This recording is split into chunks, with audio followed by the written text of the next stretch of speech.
முல்லைத்தீவில் நபரொருவர் அடிகாயங்களுக்கு உள்ளான நிலையிலே சடலமாக மீட்கப்பட்டதாக செய்திகள் வெளியாகின்ற நிலையில் அந்த சம்பவம் தொடர்பாக தற்பொழுது அதிர்ச்சிகரும் தகவல் வெளியாக இருக்கின்றது.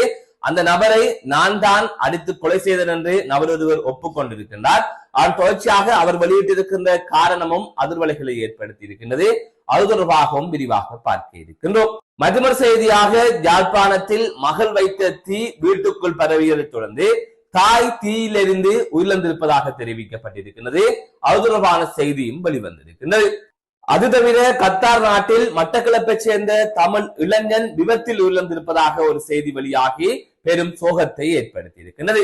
மற்றொரு செய்தியாக தங்கத்தின் விலை அதிக அளவிலே இன்றைய தினம் குறைந்திருக்கின்றது.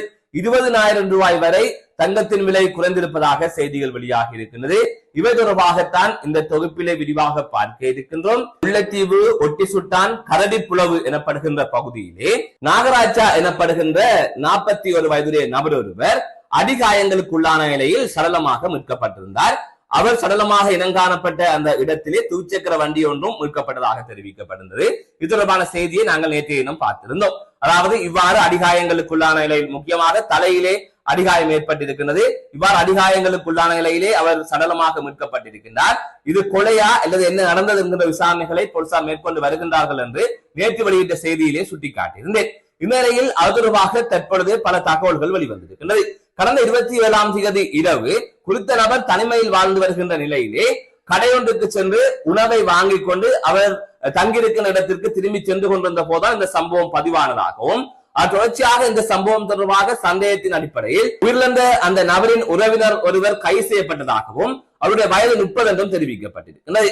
அதன் தொடர்ச்சியாக அவரை விசாரணைக்கு உட்படுத்திய வேளை நான் தான் அவரை கோடாரி புடியால் அடித்து கொலை செய்தேன் என்பதை அவர் ஒப்புக்கொண்டிருக்கிறார்.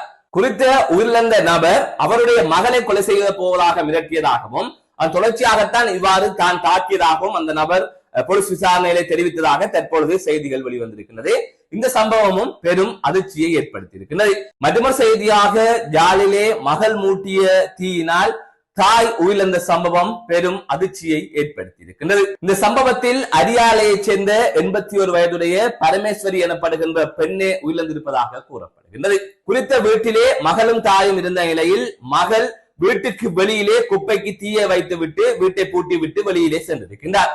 அந்த சந்தர்ப்பத்தில் வெளியிலே குப்பைக்கு வைத்த தீ பரவி வீட்டு ஜன்னலில் பட்டு அதன் தொடர்ச்சியாக வீட்டுக்குள் கட்டப்பட்டிருந்த கொடியில் பட்டு கொடியில் இருந்த ஆடைகள் எல்லாம் எரிந்து அந்த அறைக்குள்ளே தூங்கிக் கொண்டிருந்த அந்த வயோதிப தாயின் மீது தீப்பற்றி இருக்கின்றது. அதன் தொடர்ச்சியாக அவர் தீக்காயங்களுக்குள்ளாகி இருக்கின்றார். அந்த சந்தர்ப்பத்தில் அவர் அங்கு சத்தம் போட்டு இருக்கின்றார். இந்த நிலையில் அயல் வீட்டில் இருக்கின்ற மற்றொரு மகள் சத்தம் கேட்டு ஓடி சென்று தாயை மீட்டு வைத்தியசாலையில் சேர்த்திருந்தார். அதன் தொடர்ச்சியாக அவர் உயிரிழந்திருப்பதாக தெரிவிக்கப்பட்டிருக்கிறது.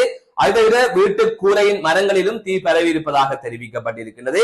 கடந்த 17ஆம் தேதி இந்த சம்பவம் பதிவாகி இருக்கின்றது. அந்த பெண் தீயில் இருந்த நிலையிலே, அதாவது வயோதிப தாய் தீயில் இருந்த நிலையிலே வைத்தியசாலையில் சேர்க்கப்பட்டிருந்தார். அதன் தொடர்ச்சியாக வைத்தியசாலை சிகிச்சை பெற்று வந்த நிலையில் நேற்றைய தினம் 29ஆம் தேதி அவர் உயிரிழந்திருந்தமை குறிப்பிடத்தக்கது. மற்றொரு செய்தியாக கத்தார் நாட்டில் இடம்பெற்ற விபத்தில் தமிழ் இளைஞன் பலியாகி இருப்பதாக தெரிவிக்கப்பட்டிருக்கின்றது. குறித்த விபத்தில் நேற்றைய தினம் இடம்பெற்றதாக சமூக வலைத்தளங்களிலே தகவல்கள் வெளியாகி இருக்கின்றது. குறித்த இளைஞன் மட்டக்களப்பு களவாஞ்சிக்குடி பகுதியைச் சேர்ந்தவர் என்றும் இவ்வாறு இங்கிருந்து வேலைக்காக கத்தார் நாட்டுக்கு சென்று அங்கு பணியாற்றி வந்த நிலையிலே இவ்வாறு அவர் விபத்தில் சிக்கி உயிரிழந்திருப்பதாக தெரிவிக்கப்பட்டிருக்கிறது. அது தொடர்பான மேலதிகமான விசாரணைகள் அந்நாட்டு போலீசாரினால் மேற்கொள்ளப்பட்டு வருவதாகவும் தெரிவிக்கப்பட்டிருக்கிறது. இந்த சம்பவமும் பெரும் துயரத்தை ஏற்படுத்தி இருக்கிறது. மற்றொரு செய்தியாக உலக சந்தையில் தங்கத்தின் விலை வீழ்ச்சி அடைந்ததை தொடர்ந்து தங்கத்தின் விலை பாரிய அளவு குறைந்திருப்பதாக தெரிவிக்கப்பட்டிருக்கிறது. அதன் அடிப்படையில் கொழும்பு செட்டியார் தெரு நகை கடைகளின் விலை நிலவரப்படி இன்றைய தினம் 24 கேரட் தங்க நகை 4 லட்சம் ரூபாய்க்கு விற்பனை செய்யப்படுவதாக கூறப்படுகின்றது. இதற்கு முதல், அதாவது நேற்றைய தினம் 4,20,000 விற்பனை செய்யப்பட்ட 24 கேரட் தங்க நகை இன்றைய தினம் 20,000 குறைந்து 4 லட்சத்திற்கு விற்கப்படுவதாக தெரிவிக்கப்பட்டிருக்கிறது. அது தவிர 22 கேரட் தங்க நகை 3,86,400 ரூபாய்க்கு நேற்றைய தினம் விற்கப்பட்ட நிலையில் இன்றைய தினம் 3,68,000 ரூபாயாக குறைவடைந்திருப்பதாக தெரிவிக்கப்பட்டிருக்கிறது.